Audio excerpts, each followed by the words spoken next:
huge win for the Bears as they beat the Cowboys 31-14. We love that. And for Caleb Williams, for at least 1 week, he's able to slow down and shut up the noise and prove that he can be a good to great starting quarterback in this league. The reasons I'm doing this, I'm trying to go over teams. I want to be fair, honest, and completely upright, right, with you guys. So coming into this game, I'd been like, I'm done with Caleb Williams. I'm back in, baby. We're back in on Caleb Williams. And the reason that I'm back in is I didn't know what was going on, the vibes, and really if Ben Johnson just didn't like this guy. It was kind of getting to that point. He was rough on him in training camp. But then watching the game, there were some interviews where Ben Johnson was saying that Caleb Williams has to ad-lib, and I just have to get used to that. Like some very interesting stuff, and what we saw from Ben Johnson was him getting his bag in this game. Flea flicker touchdown. That was huge, and it was just everything for Caleb too. Like he's throwing the ball into double coverage, but it's getting caught. He's just hitting deep passes. He's running when necessary. He didn't have any turnovers. He had 4 touchdowns. All of that stuff is fantastic. But again, we got to be fair, honest about who they're playing and what that means. The Cowboys defense is awful. I'm currently watching right now the Chiefs and Giants go at it, and Russell Wilson has already thrown 2 interceptions, and that Cowboys team let him get 37 points. The Cowboys defense is one of the worst in the league, and the fact that they lost CeeDee Lamb definitely helped out the Bears, mainly because the Bears with no Jalen Johnson, all of their cornerbacks injured. Although Tyreek Stevenson, he looked good in the slot. He was definitely making some plays, almost got some interceptions. But really the big thing is I think that Cowboys defense is very bad. But for Ben Johnson and Caleb Williams, they needed that. They needed to feast on a bad defense. They needed to beat a team. They needed just to win, just to calm down some noise. They're not going to be a playoff team, in my opinion, but they've got to show growth. This offense needed to pick it up, and the defense really underrated storyline after just getting embarrassed by the Lions. I mean, 52, Dan Campbell's sick. He's a sicko. What can you say? He kept throwing the ball to Amara. But despite that, they fought back. They played very well on defense in those big situations. They didn't let the Cowboys offense, which we've seen can explode, do it. I think it was for them a game that they needed. We all knew that they needed it.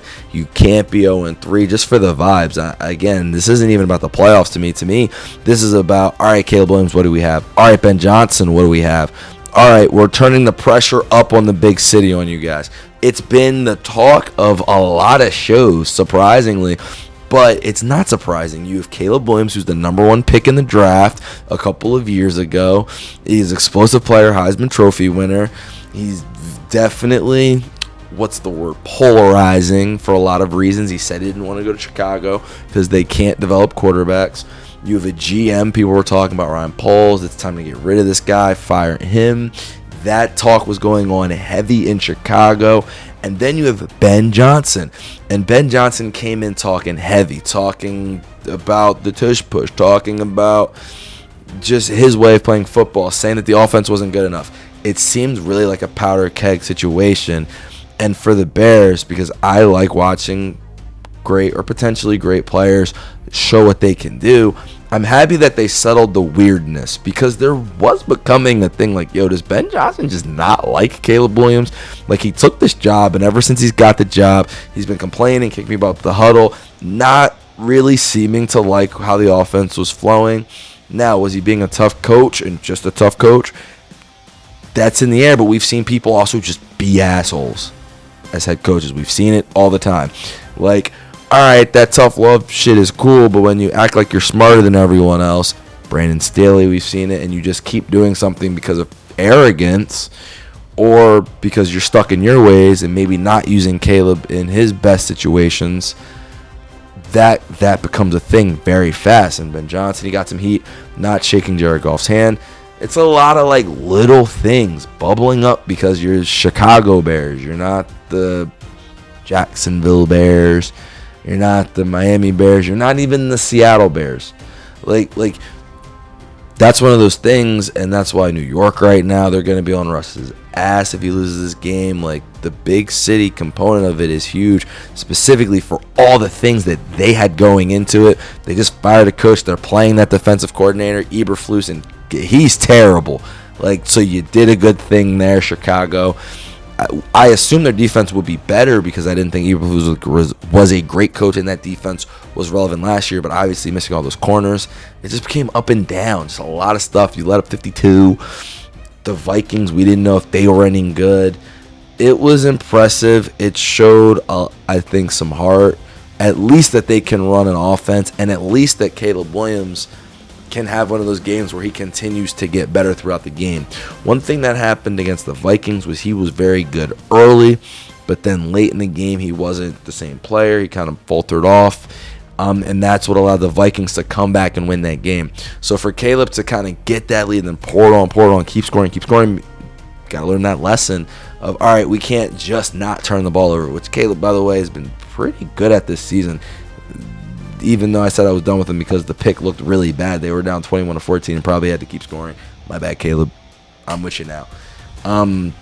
But he now also knows, like, and Ben Johnson knows we got to score points. And maybe knows is even the wrong thing. Maybe I'll even willing to say I'm looking at football a little bit wrong. They're still implementing stuff. Ben Johnson for the first time looked like Lions Ben Johnson. Really, the flea flicker was crazy.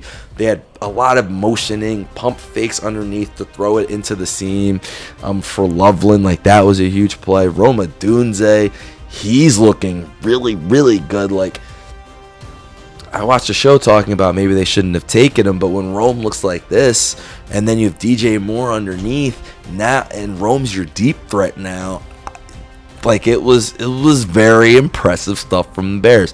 They were just playing a really bad defense, but you gotta crawl before you can walk and walk before you can run. So good job out of the Bears. Impressive win from this unit. Glad that Caleb looked good. Glad that Ben Johnson cooked up some plays when they really needed him to go out to win the game. The running offense was solid. Real quick, just gonna double check, make sure I didn't miss anything crazy. We like to look at the stats, but not until I give you guys the up front, honest with it. The defense bouncing back was huge. Oh, Dak threw 2 picks. I need to rewatch this game. Dak started imploding at the end, huh? That's a problem. 4 passing touchdowns, 300 yards for Caleb. The run game still has been struggling. It was purely on Caleb doing that game, and he did. Luther Burden, 100 yards and a touchdown. Shout out to Luth. Yeah, Stevenson recovered a fumble. Damn. Did they have 3? Did he have 3 turnovers? Javonte Williams. Oh, yeah, Javonte Williams fumbled the ball early. I forgot about that. Yeah, Javonte. Hey, look, for the Bears, they forced some turnovers. Montez got a sack. That's big for him. The offense was cooking, and they got a lead, and they didn't blow it this time like they did against the Vikings. Good win. That was one of the reasons I looked. The second reason is we like to look at the schedules. And for them, let's see, Vikings, I mean, they look really good. Packers lost, though. You're right there.